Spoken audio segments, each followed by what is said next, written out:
On the moon, iron is preserved in pristine condition because there's no oxygen. It simply can't rust there. But just a couple of weeks ago, scientists made an unexpected discovery. In the higher regions of our satellite, iron is oxidized and actually rusting. At first, this finding perplexed astronomers to no end. The presence of rust might mean people can breathe, at least in certain areas of the moon.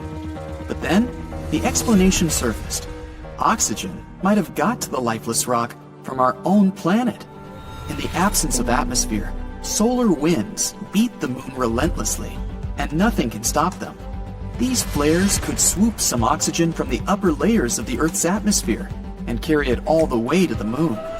The molecules then come to rest at the highest points of the moon's surface. That would explain why metals don't get oxidized in the ravines, and especially under the surface of the satellite. While we're on this topic, the moon has long been believed to have formed as a result of a humongous impact with the Earth. A Mars-sized celestial body could have driven itself into our planet and made part of its crust shatter. The resulting debris then packed together in a tight ball, which later became our moon. But there's one question that's been bugging scientists. The Earth's crust is poor in metals. So how come the moon has so much metal within it? The latest research basically throws the main theory out the window. So in 2020, we again know nothing about our closest neighbors coming to existence. There's news from the further reaches of outer space, however. Astronomers from MIT registered a repeating signal from 500 million light-years away. Such signals are called fast radio bursts, or FRBs, and they're usually singular events. No one knows what their sources are, but they could be supernovae, or bursts of energy from quasars. This repeating one, though, is pretty creepy, because it's regular.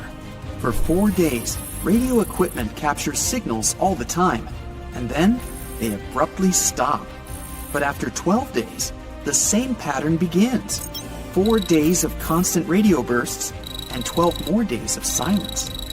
Astronomers managed to locate the signal as coming from a galaxy 500 million light-years away from us. But what causes it is still unknown. It may be a spinning quasar or a supermassive black hole, but an alien technology is not excluded either.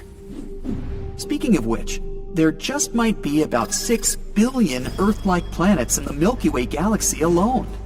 The latest data has shown that every fifth Sun-like star can have at least one planet in its habitable zone. And not just any planet, mind you. It has a rocky core and surface, and it's of a comparable size to the Earth. Being inside the habitable zone of its star, such a planet would have high chances of becoming home to living creatures. Microbes, at least. And if there are billions of these planets in our galaxy, you could safely say that at least one of them is not only inhabitable, but inhabited already. And now, multiply this by the number of galaxies in the universe, also considering that many of them are much bigger than the Milky Way. This gives us billions upon billions of Sun-like stars and Earth-like planets, and some of them are surely more like ours than others. One such planet can be closer than you think. Venus, the Earth's evil sister, might be home to microscopic life. Even though its surface is as hot as a furnace and showered by acid rains from carbon dioxide clouds, there might be something alive in its atmosphere. Scientists have recently picked up traces of a gas called phosphine that can be produced by microorganisms. In very small amounts, it could appear by non-organic means, but telescopes have found much more of this gas. This discovery came as a huge surprise because Venus was believed to be too hostile for any forms of life. Now, though, it might become the first ever planet, apart from Earth, to be home to living creatures. The microbes that produce phosphine probably live in the acidic clouds, and they don't need oxygen to survive. Another promising world has been suddenly found while rummaging through old space telescope data.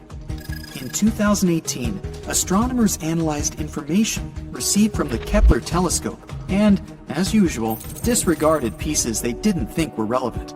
But 2 years later, while going through this old data, scientists noticed that one object was misidentified.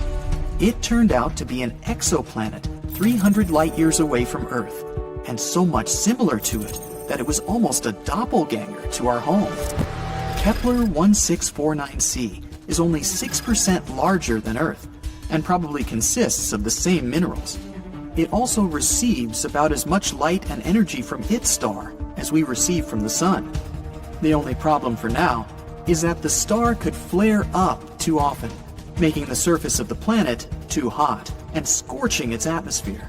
Still, there's no proof of it yet, and we could have a potentially habitable planet pretty close to home. AU Microscopii, or AU Mike for short, is basically a cradle of a new star system that can be observed directly. It's really close, only 32 light-years away, and the star is very young, around 150 times younger than our Sun. On a cosmic scale, it's like a newborn baby, and you can still see a cloud of debris swirling around it from the time it was born. But the curiosities don't stop there. NASA added a poster featuring AU Mike to its Galaxy of Horrors series because of the planet that orbits the star. AU Mike B is so close to its Sun that it makes a full circle around it in just 8.5 days. Being so young, the star frequently throws tantrums, resulting in horrible doses of solar radiation storming the poor planet. As you may guess, no life is possible in such conditions. Still, the scientists are happy to have found this system because it sheds light on how stars and stellar systems are formed. Back to Earth now. The climate changes we're witnessing are most probably part of a natural cycle. Researchers from the University of California, Santa Cruz have devised a pattern in our planet's climate variations, and they look like extremely long seasons. Sometimes, these states could last for millions of years, and they're all related to how the Earth is positioned relative to the Sun. The seasons were dubbed Ice House, Cool House, Warm House, and Hot House, according to the prevalent temperatures. For the past 3 million years, for example, our planet has been in the state of Ice House since the last ice age was not so long ago. But humanity's actions, adding to the greenhouse effect, have pushed the climate state to Warm House much faster than it would have come without us. When it finally comes, the overall temperature on Earth will rise to tropical values, something that the planet hasn't seen in over 50 million years. What a time to be alive! Water on Earth is actually a puzzle shrouded in mystery and covered with riddles.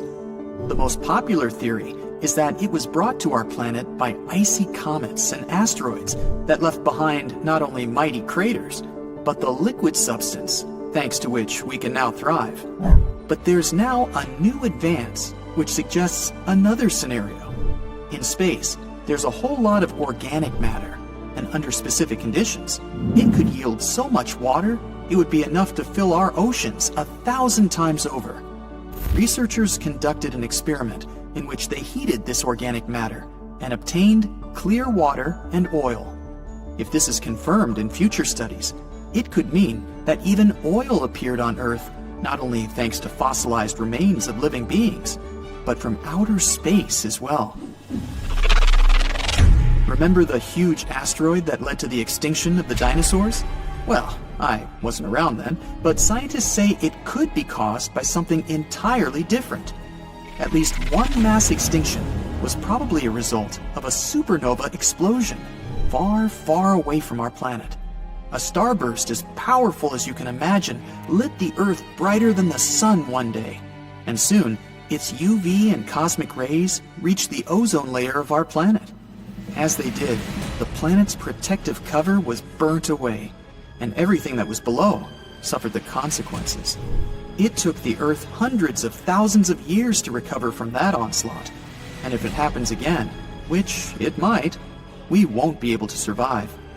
Luckily, the closest event like this is the explosion of Betelgeuse, and that star is way too far from us to do any serious harm.